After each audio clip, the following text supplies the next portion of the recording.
Hello students.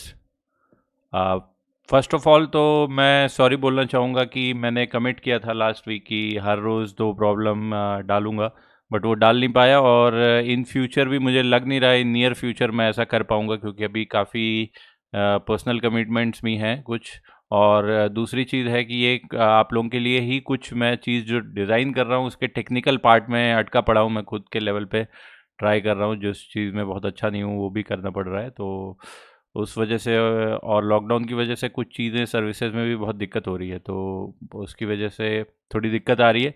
But may be in a month और सो या 15 days में भी, बेस्ट केस सिनेरियो 10-15 डेज तो लग ही जाएंगे। बट मोस्ट प्रॉब्ली एक महीने के अंदर में ये चीज़ें सॉर्ट हो जाएंगी, तब आपको ये चैलेंज मतलब रोज़ का दो तो मिलेगा ही 11th को और 12th को। तब तक के लिए ये थोड़ा इनफ्रीक्वेंट रहेंगी प्रॉब्लम्स।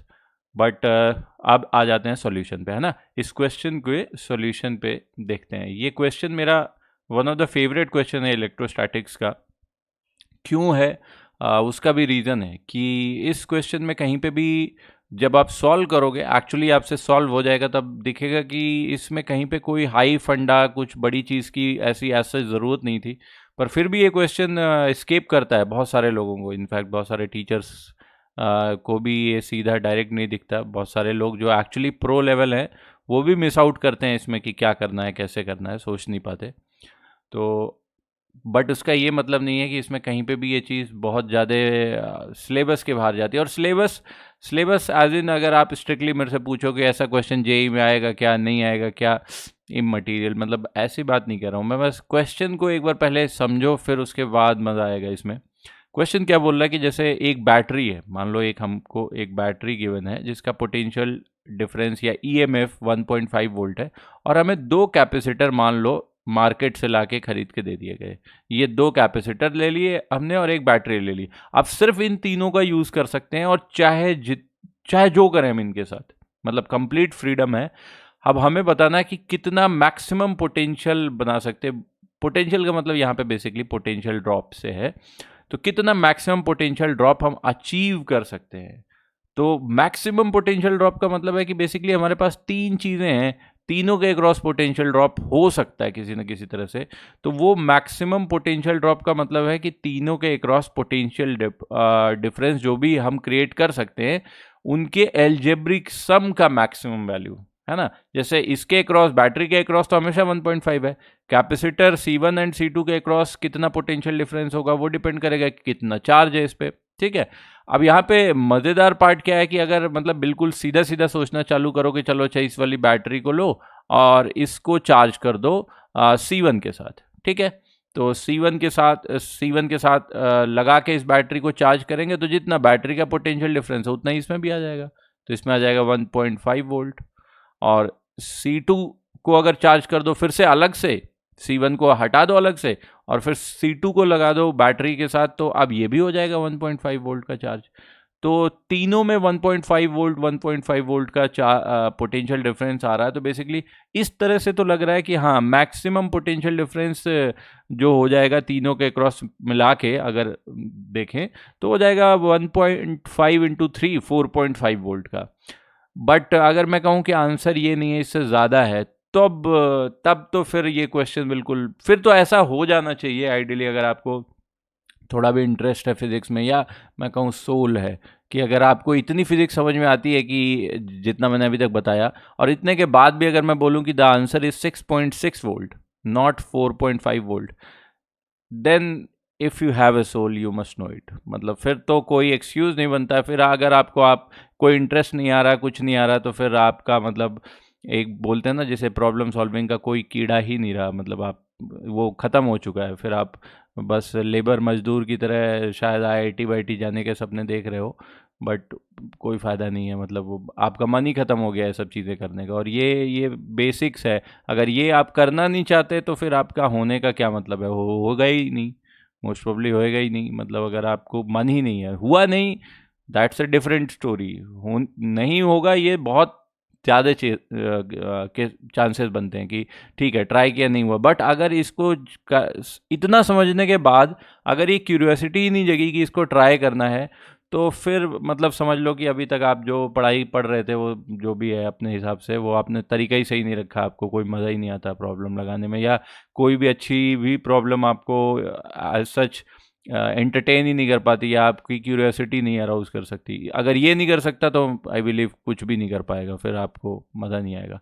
ठीक है, चलो अगर मान लेते हैं कि ये चीज़ ने आपको सोचने पे मजबूर किया कि हाँ ऐसा कैसे हो रहा, वो 4.5 से ज़्यादा कैसे लाएं, 4.5 तक तो काफ़ी लोग डायरेक्ट पहुंचेंगे, 4.5 से ज़्यादा कैसे लाएं। तो अब इसके लिए जो बड़ा बेसिक चीज़ मैं आपको बता रहा हूँ वो ये है कि a capacitor, a charge capacitor can also be treated as a source of potential difference, या जस्ट लाइक ए बैटरी, है ना। जैसे कैपेसिटर के लिए हमें पता है कि अगर एक कैपेसिटर है, इसकी इस वाली साइड को पॉजिटिव चार्ज दे दूं मैं, Q कैपेसिटेंस C है, तो basically this acts like a battery जिसके अक्रॉस पोटेंशियल डिफरेंस कितना होगा, Q/C। ऑब्वियसली पॉजिटिव से नेगेटिव की तरफ जाने पे घटता है, तो इसी के इक्विवेलेंट अगर मैं बैटरी बनाना चाहूँ तो बिल्कुल इस तरह से होगी, घटने वाली डायरेक्शन में ऐसे, है ना। मतलब लेफ्ट टू राइट में जा रहा हूँ तो इस कैपेसिटर के अक्रॉस भी पोटेंशियल डिफरेंस घट रहा है, डिक्रीज कर रहा है, और इधर बैटरी भी इक्विवेलेंट हो गई। इस बैटरी का ईएमएफ आप बोल सकते हो कितना है, Q/C, या potential difference across this battery is Q/C। तो इस तरह से देख सकते हो। तो अब जो चार्जिंग करनी है, अब ऐसा सोचो कि हमारे पास ये जो कैपेसिटर है ये डुअल रोल में है, इनकी खुद चार्जिंग भी हो जाती है और ये चार्ज भी कर सकते हैं, because they can be treated as a source of as a simple battery, है ना।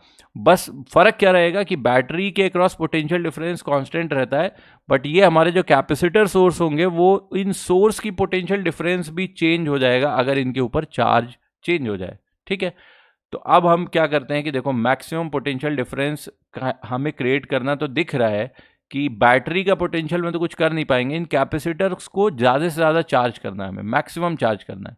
अगर हम इंडिविजुअल चार्ज करें, अच्छा अभी से आगे हमें थोड़ा बार बार लिखना ना पड़े, इसलिए मैं कैपेसिटर C1 को येलो कलर से बनाऊंगा और कैपेसिटर C2 को इस वाले पिंक या जो भी कलर है इससे बनाऊंगा। ठीक है, तो कैपेसिटर C1 को अलग से मैंने चार्ज कर दिया, तो ऑब्वियसली इस पे दिख रहा है कि मैक्सिमम चार्ज कितना हो जाएगा, कैपेसिटेंस इनटू पोटेंशियल डिफरेंस। अगर मैंने बैटरी से C1 को ही डायरेक्ट लगाया तो 2 × 1.5 3 के बराबर का 3 माइक्रो कूलम का चार्ज मैं दे सकता हूँ। सिमिलरली अगर मैंने C2 को फुल्ली चार्ज कर दिया बैटरी से जोड़ के, दोनों को एक साथ नहीं कर रहे, तो मैं इस पे चार्ज दे सकता हूँ कितना, 4.5 का।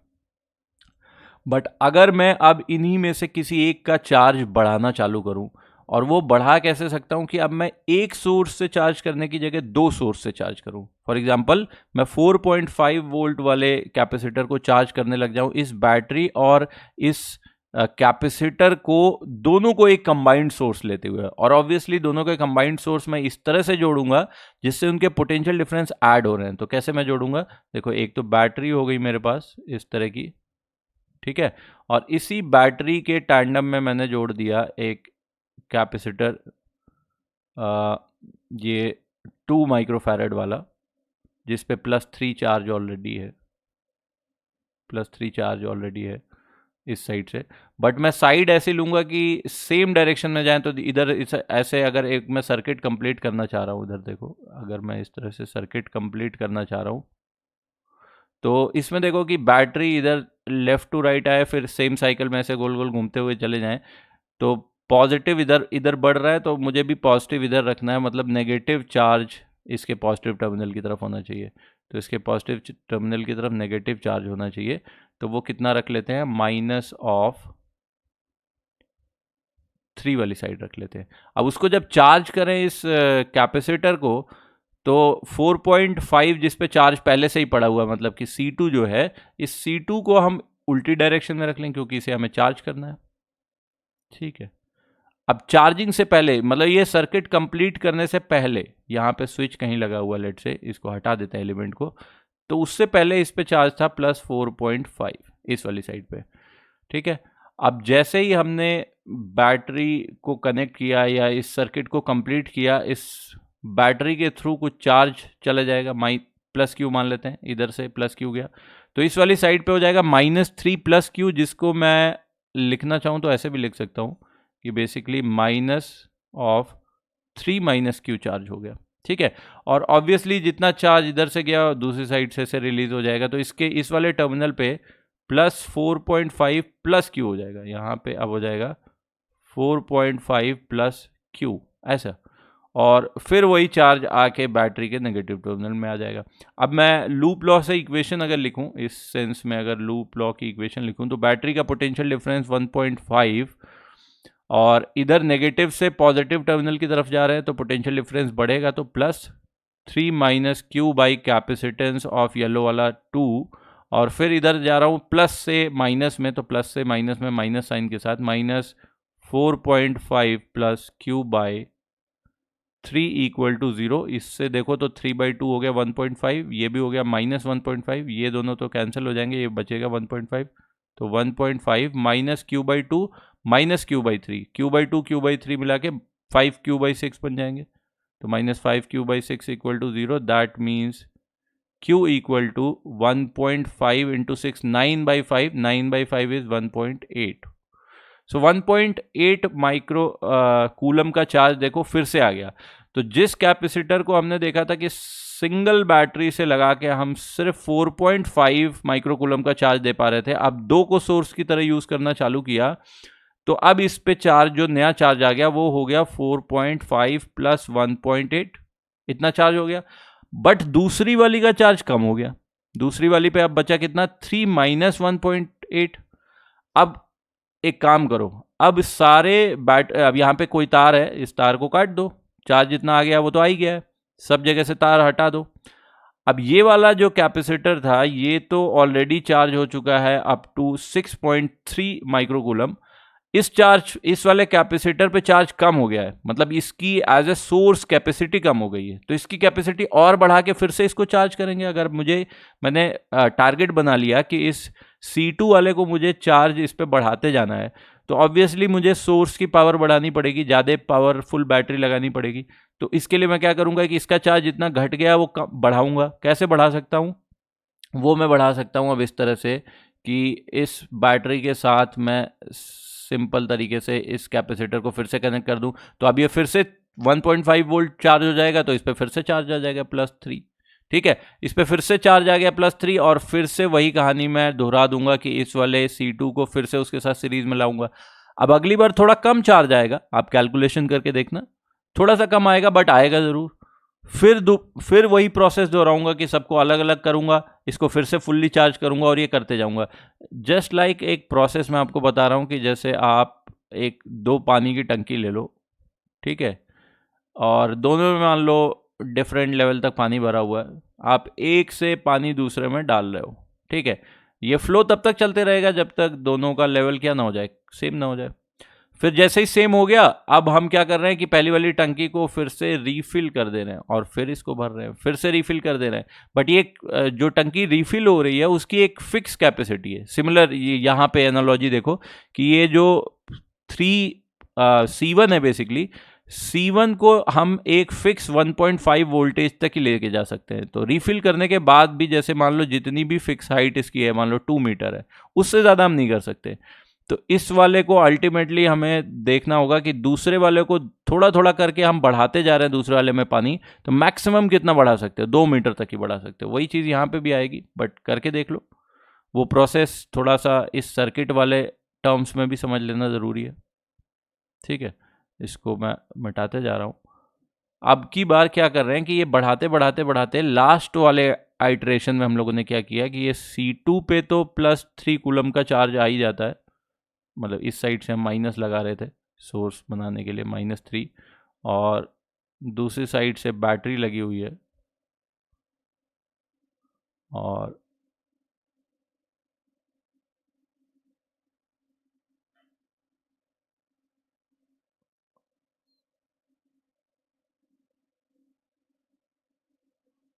यहाँ पे आप आ जाओ -3। अच्छा, अब इस पे मान लो फाइनल वाले स्टेप में कुछ चार्ज आ चुका है Q मैक्स, C2 पे Q मैक्स आ चुका है।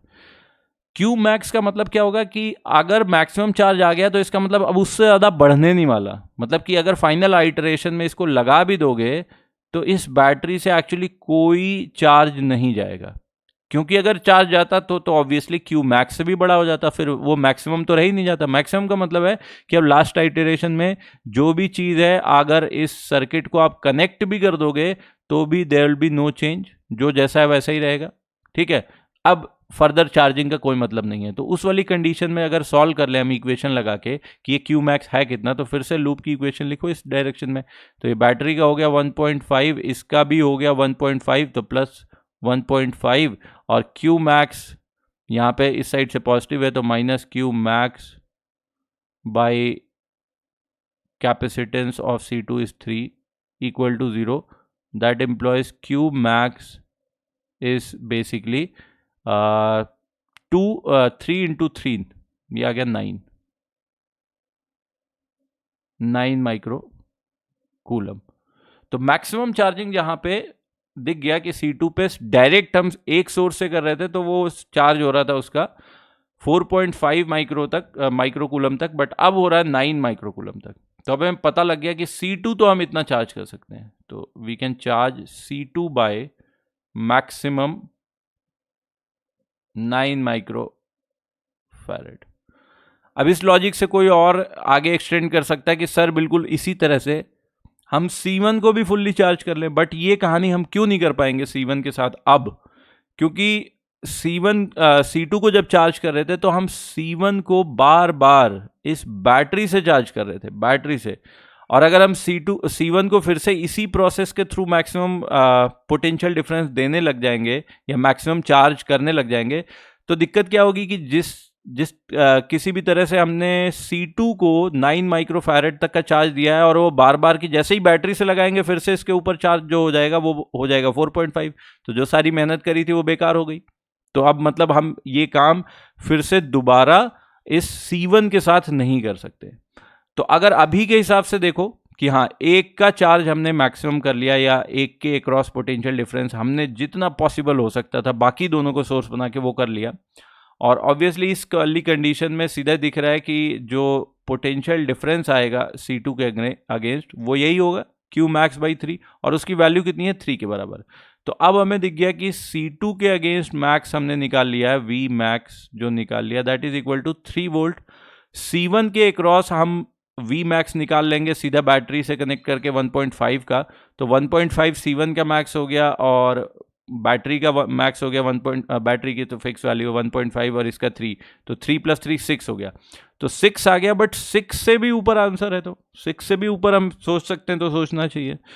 तो अब 6 से ऊपर ऐसे सोचना चाहिए कि चलो अच्छा मान लिया कि हमने ये जो भी कंडीशन है आ गई, एक का मैक्सिमम है, लेकिन ऐसा भी तो हो सकता है कि अगर मैं इस 9 वाले को 9 माइक्रोफैरेड या C2 को और इस बैटरी को एक सोर्स बना के मैं C1 जो कि सिंगल बैटरी से जितना चार्ज हो सकता था कर दिया, उसके बाद मैं फिर से इसकी रिचार्जिंग करूं, और हो सकता है उस प्रोसेस में किसी एक की C2 के क्रॉस पोटेंशियल डिफरेंस थोड़ा कम हो जाए, बट C2 के क्रॉस जितना कम होगा उससे हो सकता है ज्यादा बढ़ जाए C2 में, है ना। बिल्कुल फिर वही एनालॉजी से सोचोगे तो समझ में आएगा हमेशा कि पोटेंशियल बेसिकली अगर ये ग्रेविटेशन में जाओ तो हाइट को रेफर करता है ना। तो वो चीज़ तो रहेगी कि हमारे पास 2 कैपेसिटर हैं, दैट मीन्स अज्यूम करो कि 2 टैंक हैं, ठीक है, अलग अलग हाइट पे भरे हुए हैं। अगर मैं एक का पानी बड़े वाले कैपेसिटर जिसका एरिया बड़ा है, या कैपेसिटेंस सिंपली जिसका बोलो बड़ा है, जिसका कैपेसिटेंस बड़ा है उससे कुछ लेट से 1 यूनिट के बराबर का पानी हाइट का कम करके दूसरे वाले में डाल दूंगा, तो चूंकि उसका एरिया छोटा है तो उसमें 1 यूनिट से ज़्यादा हाइट बढ़ेगी। तो ये यूनिट जो है हाइट की वो बेसिकली पोटेंशियल है एनोलॉजी में। तो अब हम क्या कर रहे हैं कि जो बड़ा वाला कैपेसिटर है C2 उससे कुछ चार्ज निकाल के हम छोटे वाले कैपेसिटर पे पहुंचा देंगे, और जिससे उसके क्रॉस पोटेंशियल डिफरेंस जो बढ़ेगा वो ज़्यादा बढ़ेगा, और C2 में जो पोटेंशियल कम होगा वो थोड़ा कम होगा, तो नेट में क्या हो जाएगा, बढ़ जाएगा। तो वही काम एक लास्ट बार और कर लेते हैं। तो ये सब मैं फिर से हटा रहा हूँ।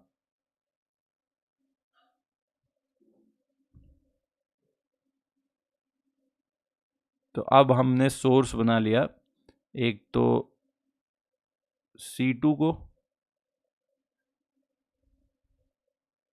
-9 जिस पे ऑलरेडी आ चुका था, या 9 बेसिकली हम माइनस वाली साइड ऐड करते हैं जिससे दोनों को एक ही लाइन में सीरीज में रखा जाए, या दोनों को सोर्स बनाया जाए, पावरफुल सोर्स एक दूसरे को ऐड कर रहे हैं।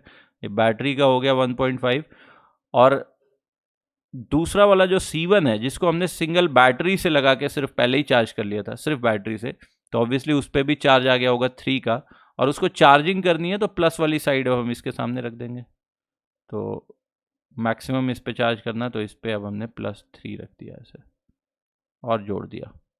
तो जैसे ही ये सर्किट कंप्लीट होगी ऑब्वियसली बैटरी से अब कुछ चार्ज निकलेगा। क्यों चार्ज निकला? इस वाली प्लेट पे -9 प्लस क्यू हो जाएगा, जिसमें से माइनस कॉमन ले लें तो -9 माइनस क्यू हो जाएगा। फिर से क्यू इस साइड से रिलीज होगा और इधर साइड पे आके यहाँ पे देखो तो 3 इस वाली प्लेट पे हो जाएगा 3 + क्यू। और फिर से अगर लूप की इक्वेशन लिख दूं मैं, तो लूप की इक्वेशन में देखो इधर से इस वाले क्रॉस हो गया 1.5, इस वाले में हो जाएगा नेगेटिव से पॉजिटिव साइड जा रहे हैं तो +9 माइनस क्यू बाई 3, और इधर पॉजिटिव से नेगेटिव में आ रहे हैं तो माइनस साइन के साथ, तो 3 + क्यू बाई 2 = 0।